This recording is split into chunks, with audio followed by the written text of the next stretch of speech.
नेतागण का भी मैं धन्यवाद आभार करती हूँ कि आप लोगों ने इतना इंतजार किया, आप लोगों ने इतना इंतजार किया और जो मेरी जवाबदेही थी इस मंच को संभालने का, उसका भी आप लोगों ने निर्वहन किया।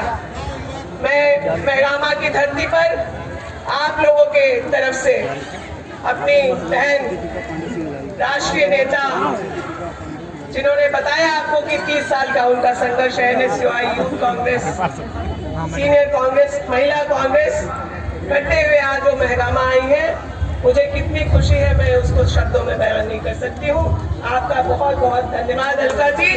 आप इस 2 घंटे के कार्यक्रम में आने के लिए आपने अपना 3 दिन का समय दिया है।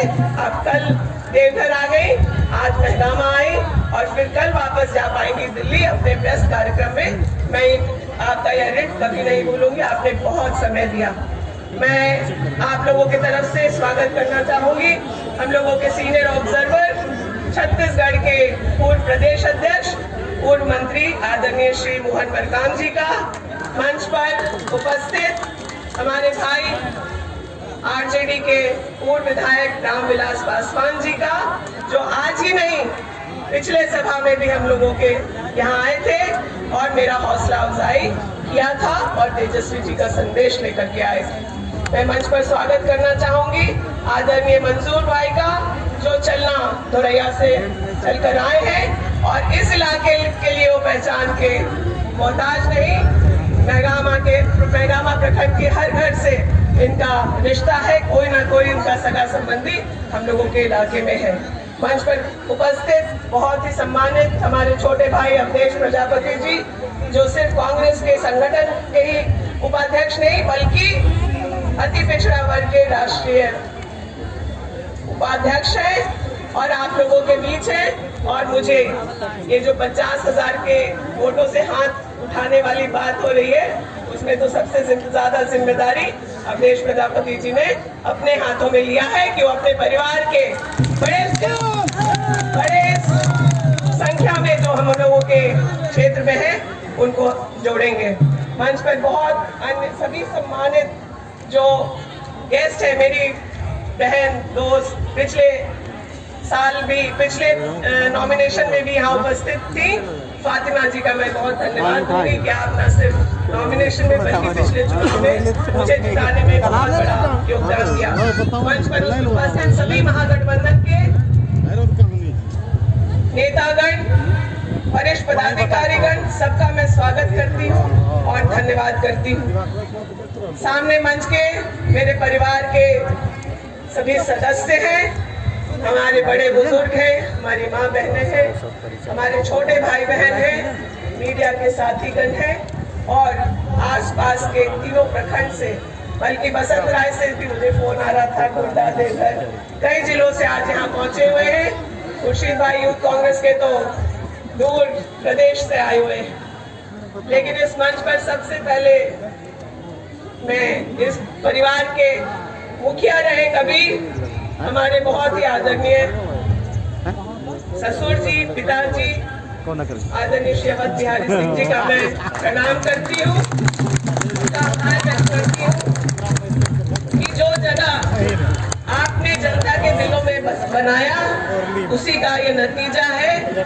कि आज जो मान सम्मान मुझे मिलता है और जो हर दिन बढ़ता जा रहा है, वो आपके राजनीतिक पहचान और चरित्र की वजह से ही मुझे मिल पाया है। मैं आपका तहे दिल से आभार व्यक्त करती हूँ। बहुत बातें यहाँ पर हुई, भाजपा के सारे कारनामों का पोल आदरणीय अलका जी ने, आदरणीय मोहन मरकाम जी ने, सबने खोला और हम लोग तो रोज ही पढ़ते हैं।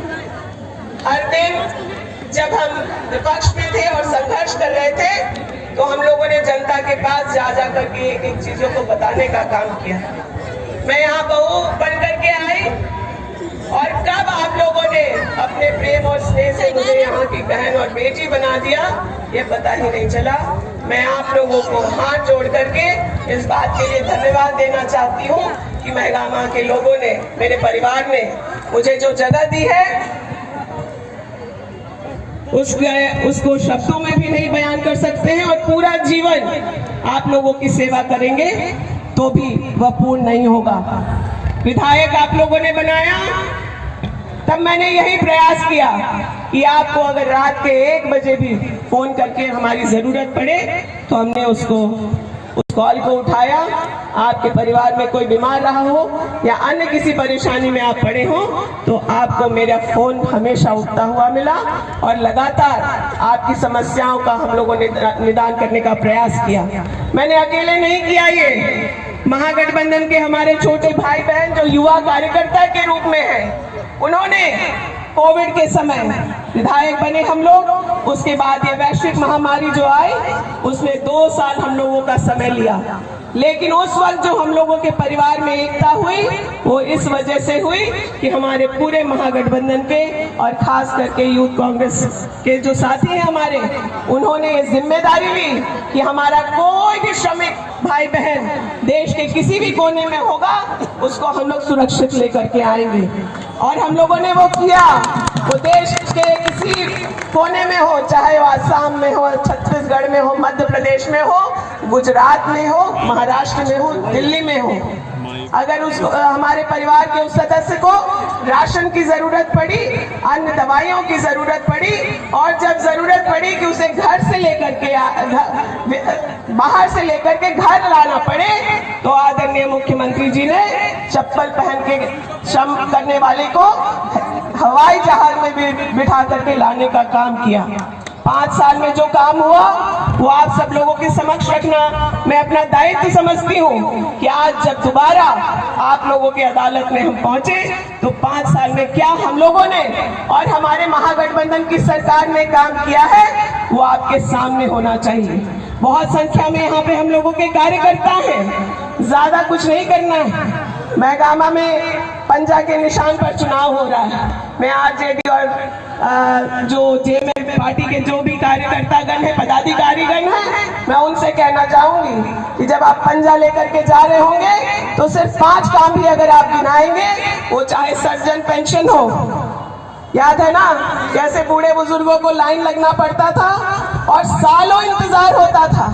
हम लोग जाते थे गांव में तो बोलते थे बूढ़े बुजुर्ग कि कब मिलते पेंशन, और जब हम लोग बढ़ते थे आगे तो पीछे से यह भी सुनने को मिलता था कि मर जाएंगे तब मिलेगा पेंशन। हाँ, यही हाल था भाजपा के डबल इंजन की सरकार में कि बूढ़े बुजुर्ग की आंखें पथरा गई लेकिन उन्हें पेंशन नहीं मिला।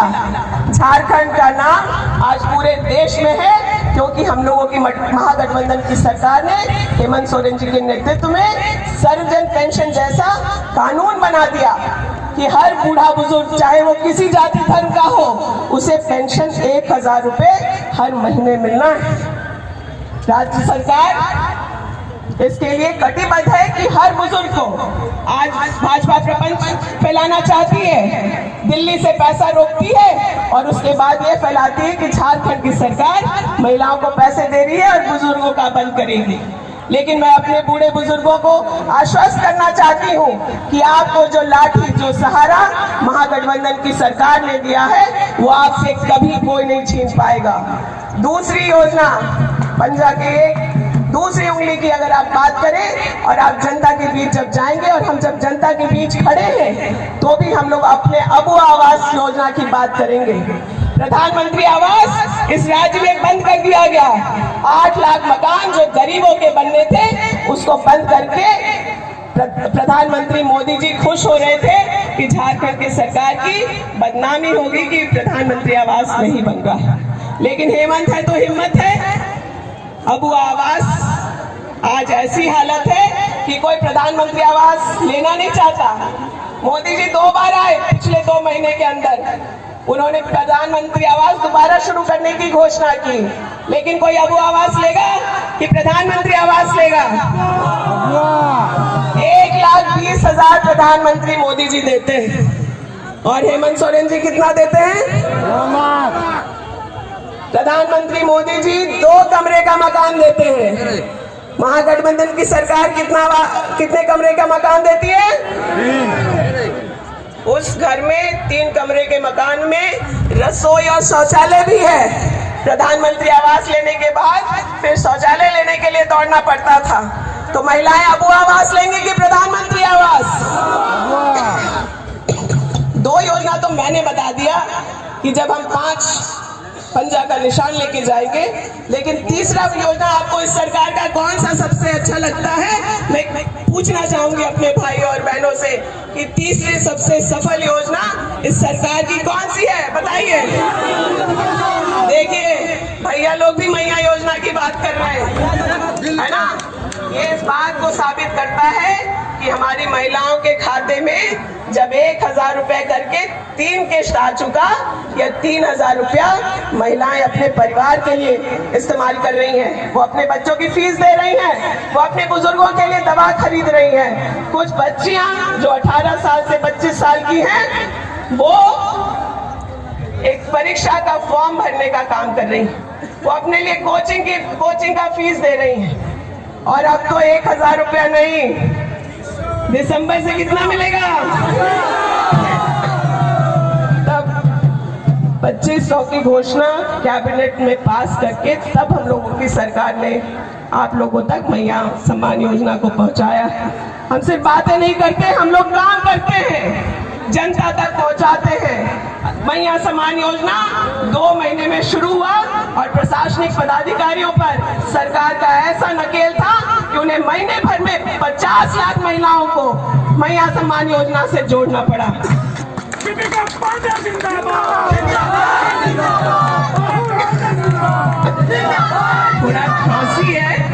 थोड़ा खांसी है, लेकिन बात मैं अपनी पूरी करूंगी। चौथा योजना कौन सा है सबसे हिट? सबसे हिट योजना कौन सा है? क्या हुआ बिजली बिल में? लाखों करोड़ों बकाया जो भैया लोगों के सर पर था, घर का बिजली बिल, उसको रातों रात मुख्यमंत्री जी ने सारा बकाया भी माफ कर दिया और आगे इसके सभी महीनों के लिए 200 यूनिट मुफ्त बिजली देने की घोषणा की। गरीबों को इस तरीके से राहत देने की सोच इस पूरे देश में, और खास करके जहां भाजपा शासित राज्य हैं, वहां कोई कल्पना नहीं कर सकता।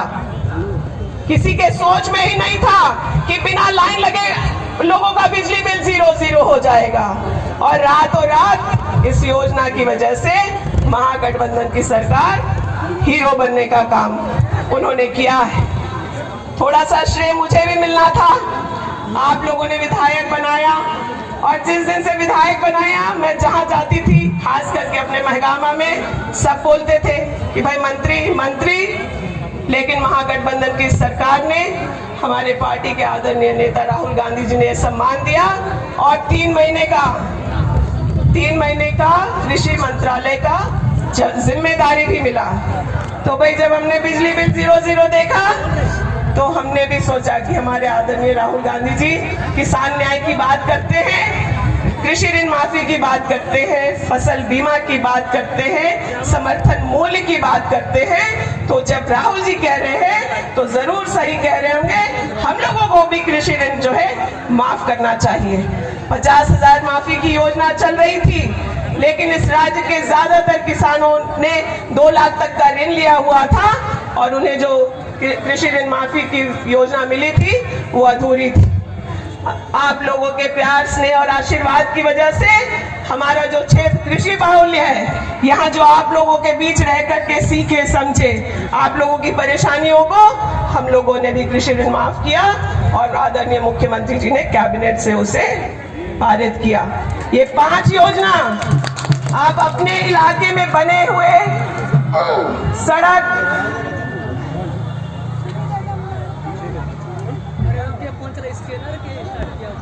चेक डैम और भौरा बराज हो, डिग्री कॉलेज हो, 1 डिग्री कॉलेज शुरू हो गया। ठाकुर गंगटी के बस्ता पर जहां लोग धर्म की राजनीति करना चाहते थे, जहां सांसद और पूर्व मुख्यमंत्री आकर के लड़ाई लगाना चाहते थे, हमने तय किया था कि उस बस्ता के पहाड़ पर तभी चढ़ूंगी जब यहाँ के धर्म की राजनीति की लड़ाई ठाकुर गंगती में बंद करवा पाऊंगी।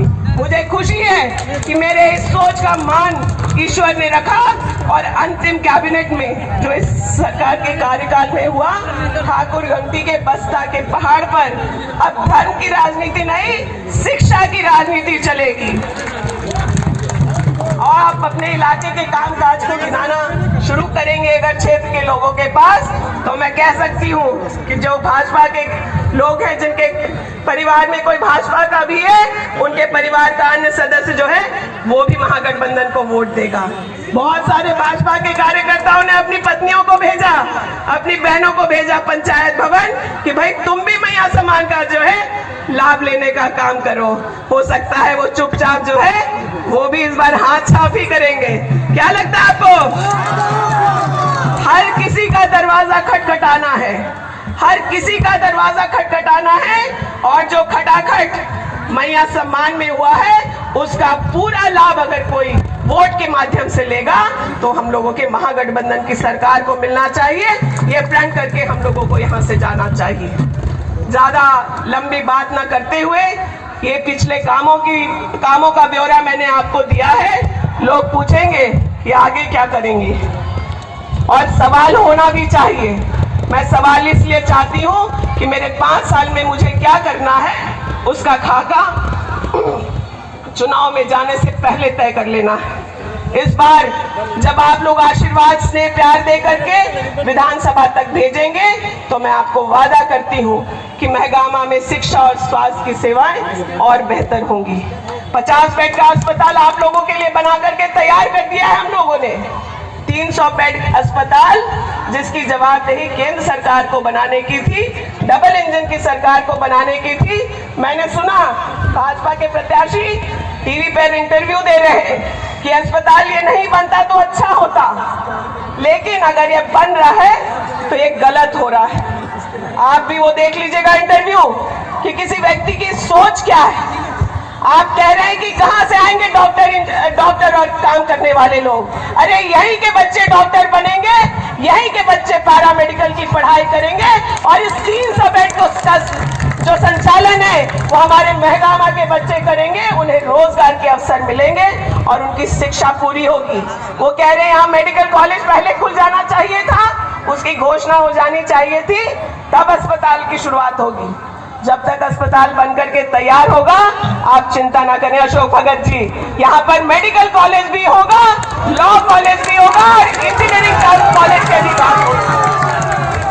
सबसे ज्यादा अगर हम लोगों के पास कोई आता है और उसके चेहरे पे, किसी युवा के चेहरे पे थोड़ी भी उदासी हम लोग देखते हैं, जिन्होंने मोदी जी के 2 करोड़ के वादे नौकरियों के सुन करके हताश हुए हैं, और आज ऐसी स्थिति कर दी है देश में कि 45% तक बेरोजगारी चली गई है। झारखंड सरकार में जब से हम लोग आए हैं तब से परीक्षाएं करा करके नियुक्ति देने का काम किए हैं, लेकिन वो पर्याप्त नहीं है। हमें अपने विधानसभा में ऐसे रोजगार के अवसर बनाने पड़ेंगे ताकि हमारे युवाओं के चेहरे पे निराशा ना हो।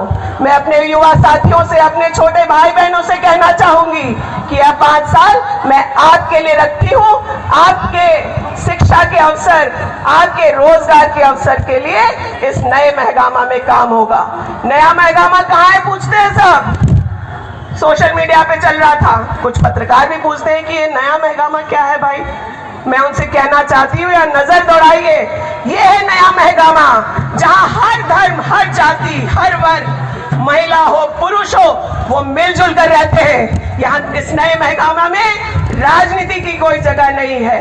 नए महगामा में अस्पताल बन रहे हैं, डिग्री कॉलेजें चल रही हैं और सिंचाई की व्यवस्था दुरुस्त की जा रही है। यहाँ के किसानों को पहले 1100 रुपए धान का मूल्य मिलता था। नए महगामा में किसानों को आज जो फसल लहलहा रहा है खेत में, उसका समर्थन मूल्य 2350 रुपए से शुरू होकर 2450 रुपए तक इस साल मिलने का काम होगा। ये है नया महगामा। मेरी सबसे बड़ी उपलब्धि, मैं आप लोग से कहना चाहूंगी कि मेरी सबसे बड़ी उपलब्धि इन 5 सालों में ये है कि हम सब लोग बहुत अमन शांति से, बहुत प्रेम से मिलजुल करके रहे। नहीं तो मुझे पता है और आपको भी पता है कि चुनाव के 1 साल होने को नहीं होता था, मंदिर मस्जिद की लड़ाई, धर्म की लड़ाई, एक दूसरे से जाति की लड़ाई शुरू कराने का काम भाजपा के लोग कर देते थे। मैं आप लोग को धन्यवाद देना चाहूंगी कि ऐसे कोई मौके भाजपा ने फिर बनाने की कोशिश की, लेकिन आप सब भाई बहनों ने मुझे इस अमन चैन को कायम रखने में सहयोग दिया, साथ दिया। मैं इन्हीं बातों के साथ इस विश्वास और भरोसे को हमेशा कायम रखने के लिए प्रयासरत रहूंगी। इस वादे के साथ फिर से आप लोगों से एक बार आशीर्वाद मांगती हूँ। मैं आप लोगों से निवेदन करूंगी कि दोनों हाथ उठा करके अपनी इस बेटी, बहन, बहू को आशीर्वाद दीजिए कि किसी भी तरह से हम लोग तानाशाह लोगों को सत्ता में आने नहीं देंगे। आप लोगों का यह दोनों हाथ उठा करके मुझे यह आशीर्वाद मेरा हौसला बुलंद करता है, और विपक्ष की क्या हालत हो रही है वो आपको शाम तक भी पता चलेगा। बहुत बहुत धन्यवाद। इस अभी मुझे कह रहे थे लोग कि खड़े होकर के आप अपना समर्थन दिखाइए। मैं कह रही हूँ, मैं आप लोगों ने मुझे कुर्सी दिया, लेकिन आप लोगों को हम इतने घंटे तक खड़ा रखे, इसके लिए माफी चाहते हैं। लेकिन एक एक कुर्सी का इलेक्शन कमीशन 10 रुपया हिसाब लगाता है और गलत गलत केस मुकदमे में फंसाता है। हम लोगों ने तो सत्ता में रहते हुए भी महगामा के किसी व्यक्ति पर फर्जी केस नहीं कराया।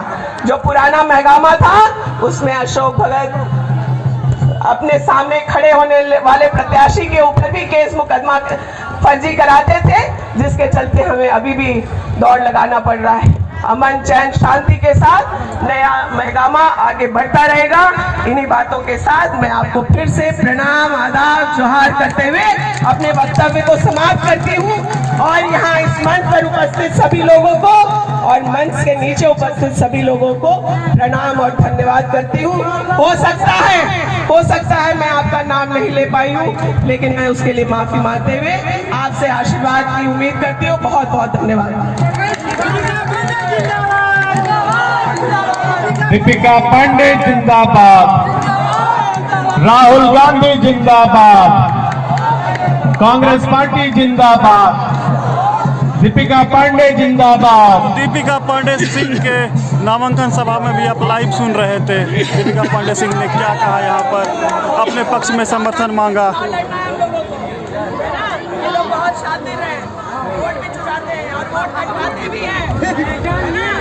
वोट कटवा लोग से भी हम लोग को सावधान। मैडम, किसी का चाल नहीं चलेगा, नहीं चलेगा, नहीं चलेगा। दीपिका पांडे सिंह वोटर से जुड़ रही हैं। दीपिका पांडे जिंदाबाद, दीपिका पांडे जिंदाबाद।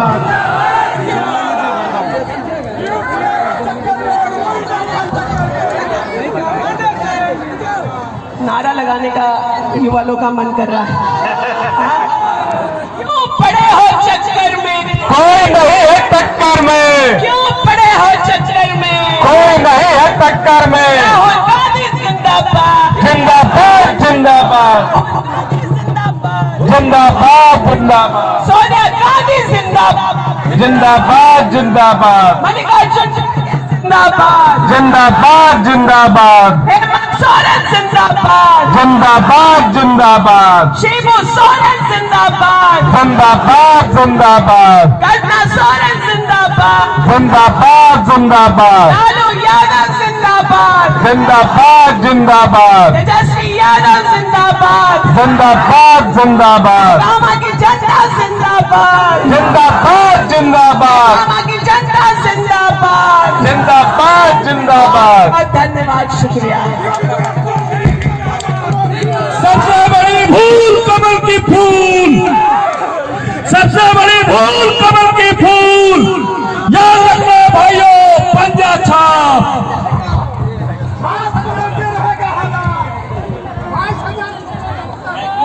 हमारी बहुत ही प्यारी भाभी महगामा की बेटी कल्पना जी पहुंची है।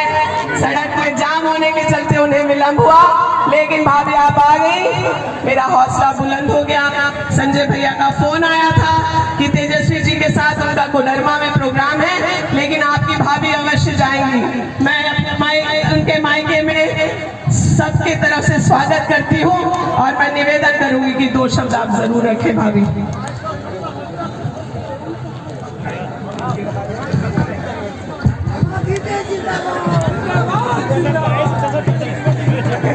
सबसे पहले